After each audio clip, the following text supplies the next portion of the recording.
Boa noite. Foi numa conjuntura de crise internacional que se deu a revolta da Madeira. Há 82 anos, um grupo de militares insurgia-se contra a ditadura e contra a austeridade. O general Sousa Dias presidiu a Junta Governativa da Madeira, que tinha por missão restaurar as liberdades públicas e a normalidade constitucional.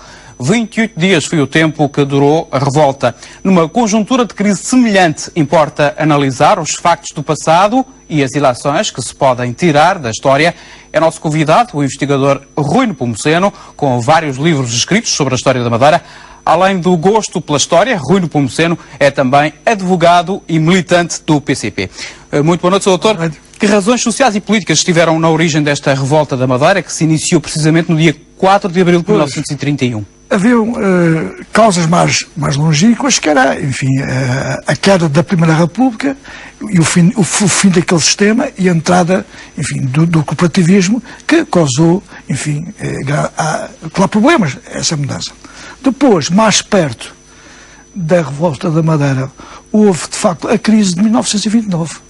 Foi uma crise que se estendeu a todo o mundo e, portanto, aconteceu fenómenos como estão a acontecer agora. É também uma crise financeira, 1929, o crash da Bolsa da Wall Street. Isso mesmo, muito parecida, e com consequências parecidas, ou seja, desemprego, falências, enfim, mais violência, mais pobreza, mais imigração, tudo isso acontece. Na Madeira, além da classe média, que também é penalizada nessa altura, é mais penalizada ainda que está a falência dos bancos. O Banco de Sardinha e o Banco... esqueci agora o nome dele. E, por outro lado, havia nessa altura a indústria dos bordados que, embora pagando mal às bordadeiras, era um dinheirinho que era muito importante para milhares de bordadeiras do campo. Os Estados Unidos, nessa conjuntura, fazem barreiras alfandegárias, aumentam os impostos. Como tal, deixamos de exportar, que nessa altura eram os americanos os principais importadores de bordados. Ainda a crise avança mais. E é no meio nesta conjuntura que o governo de Salazar, já o governo, põe em vigor o monopólio cereal livre. Ou seja, que só alguns moageiros da clientela política do governo e tal, é que podiam importar cereais e tal. E isso já tinha causado problemas no passado e logo a população levanta-se contra. Há logo, nessa altura... Por isso é que a revolta fica associada à revolta com o nome revolta. Ora bom, até chegar... Nessa altura, ao contrário de hoje, o movimento sindical era muito mais forte. Tão forte que haviam, por exemplo, dois jornais cá na Madeira, dois semanais do movimento sindical. Um era o Proletário, outro era a União e Liberdade, e ainda havia a Batalha. Portanto, era um movimento muito forte. E dá-se logo uma greve, uma greve no princípio do ano, de 31, uma greve nos estivadores, paralisam o porto, assaltam as moagens, as farinhas e tal, e nessa altura já os militares de cá, do Regimento 13, estavam ao lado do povo. O governo militar ainda faz, dizendo que ia pedir a Lisboa a revogação do decreto, mas não conseguiu, e nessa altura dá-se nova greve geral.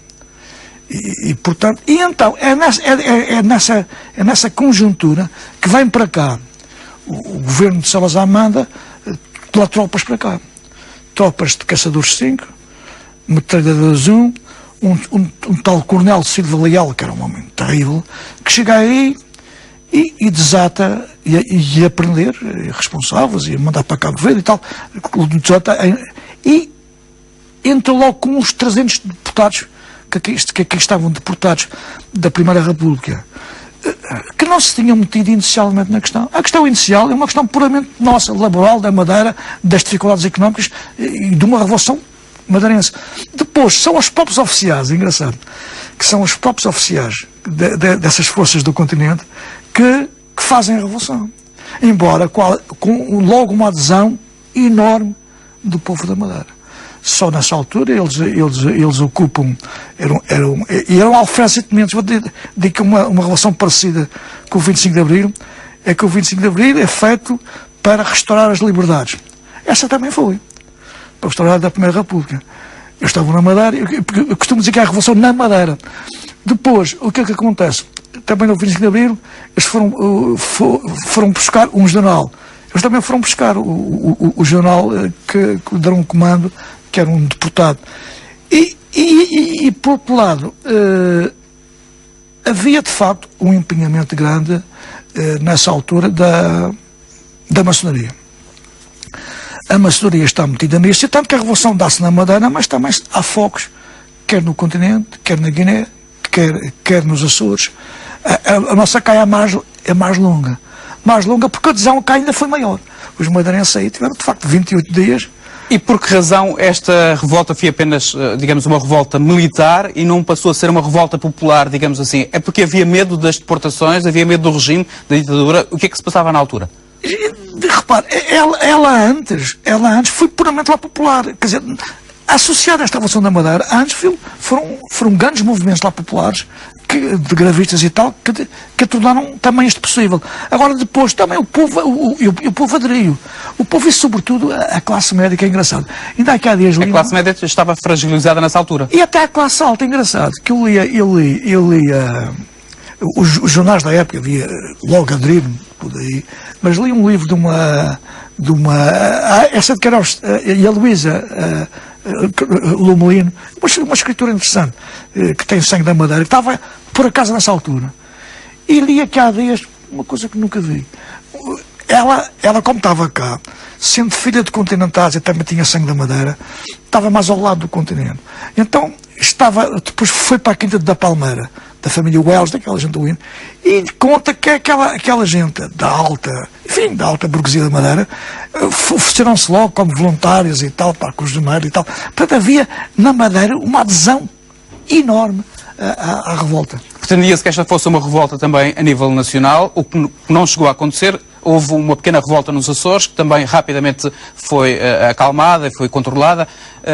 Porquê que, digamos assim, esta revolta e esta junta governativa da Madeira não conseguiu ir além de 28 dias? Claro. Era falta de meios? Falta de meios. Repare, o continente mandou lá para cá forças, além de 62 aviões, mandou 2 divisões de artilharia, 2 batalhões de infantaria, forças de treinadores especiais, mandou uma série de navios, e, portanto, mandou uma força militar muito grande que nós não tínhamos. O que é que nós tínhamos? Nós tínhamos o regimento de infantaria Clá 13, com menos 20 oficiais. Cá há 20 oficiais madeirenses que não aderiram. Esses foram para o Lazareto, foram presos. O resto aderiu. Mas, portanto, tínhamos um barco que era o Ibo, um barco de guerra, um barco que foi logo apanhado. Portanto, não havia condições militares para ganhar esta revolução.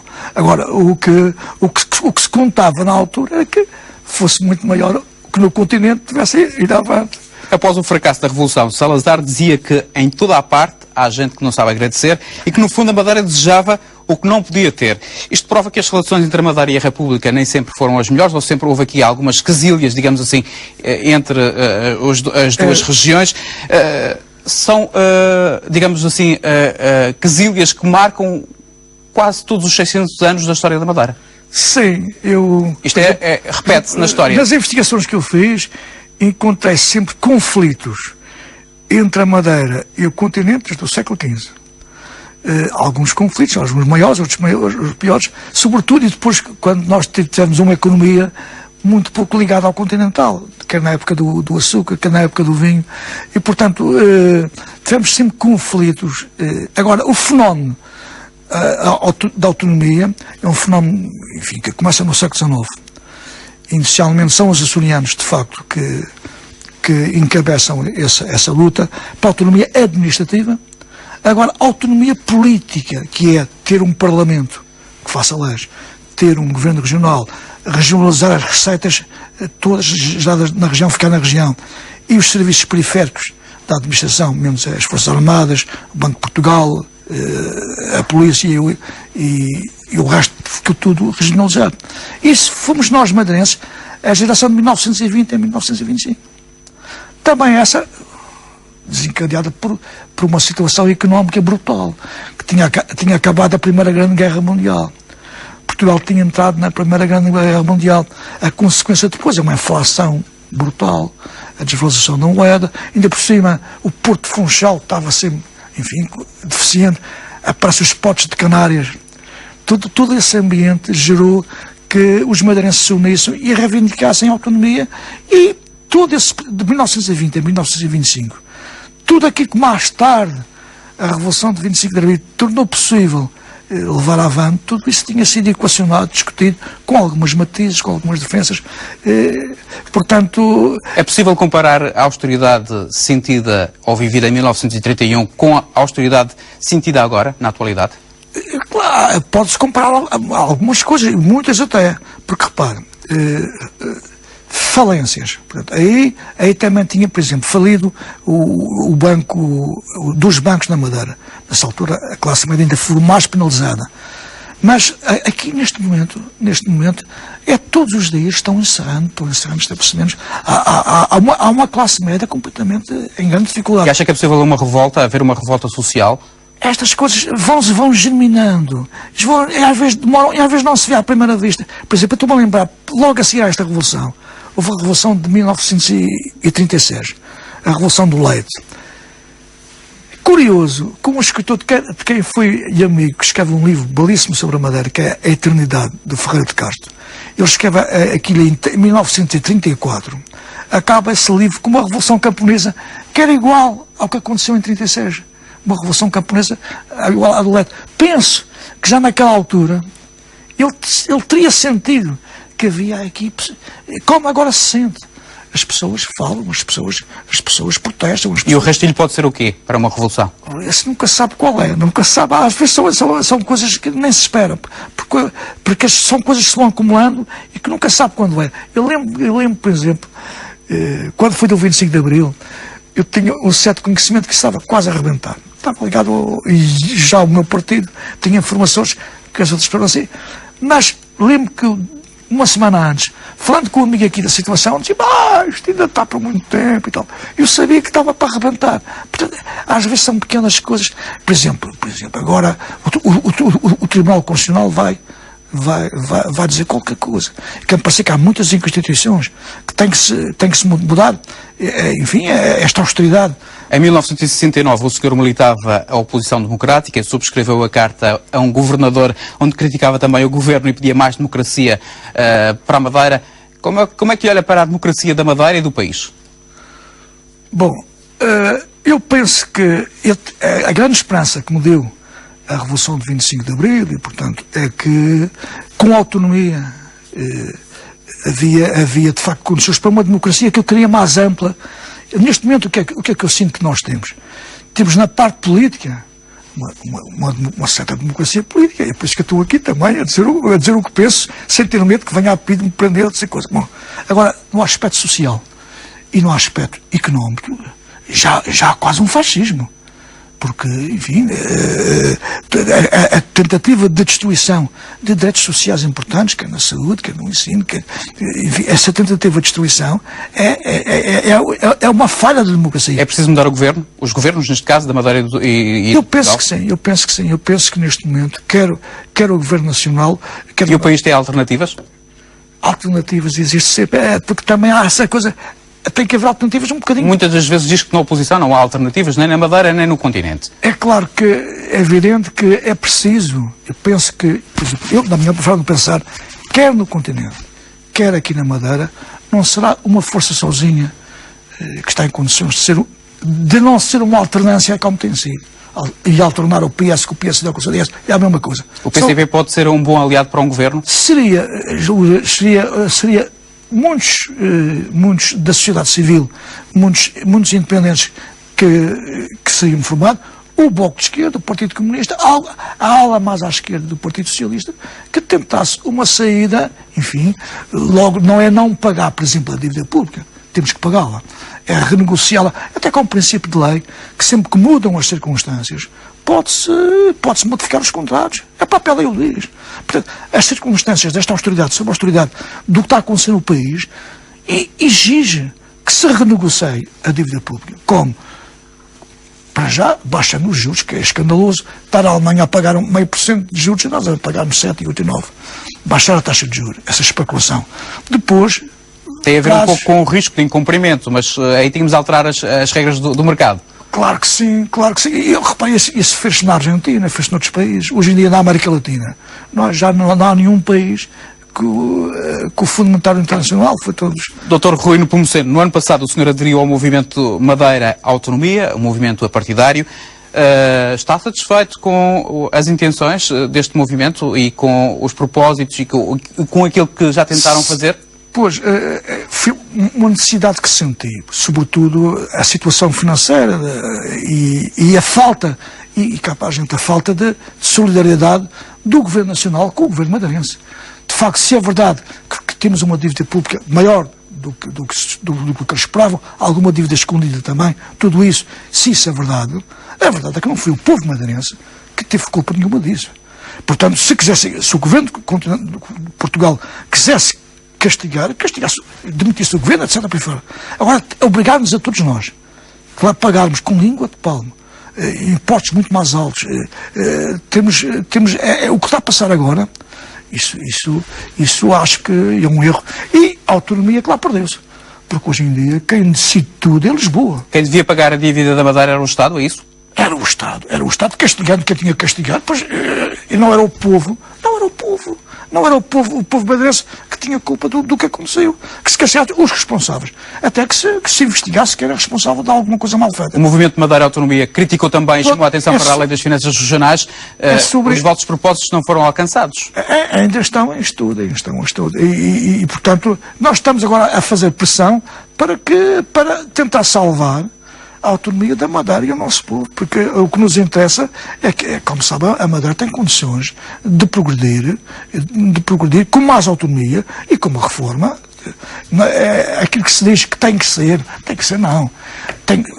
Pode ter que cair um sistema para vir outro, com algumas penalizações. Se a classe média neste momento e o povo, os trabalhadores estão penalizados, será a alta finança a pagar um bocadinho mais, como devia. O movimento Madeira Autonomia concorda que seja o Estado a pagar as despesas da saúde e da educação, concordando em parte também com aquilo que diz o PST Madeira e com aquilo que reclama agora o PST Madeira. Isto quer dizer que foi um erro regionalizar estes dois sectores, a saúde e a educação? É evidente que eu próprio nessa altura, que tinha responsabilidade, estava aqui a dirigir, nessa altura estava a dirigir logo a seguir ao 15 de Abril, como a mim, estar a dirigir o Partido Comunista numa altura muito complicada, que havia as flamas e as bombas e tal, foi uma em que se procurou imediatamente regionalizar os serviços periféricos todos de uma vez.